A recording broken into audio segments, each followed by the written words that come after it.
Hello everyone, welcome to my channel. This is Giorich Fashion Academy. In today's video I'm going to be showing you how to make this ceremonial suit design for a safari suit. You can see the design going on. I took my time, I drafted the design on the fabric, then I begin to follow suit the pattern I've drafted just to give me that elaborate look on this outfit. Take your time, watch this video, enjoy yourself. It's one strategy you can implement in your business and begin to have professional outfits like as you can see me do. If you're a fashion designer, you need to know how to do this.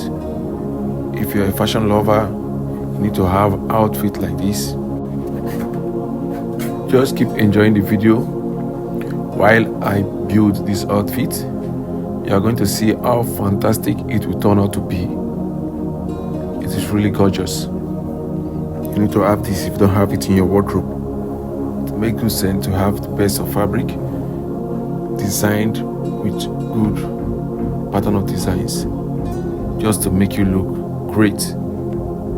Stay tuned as we go on the process of creating this design in the fabric.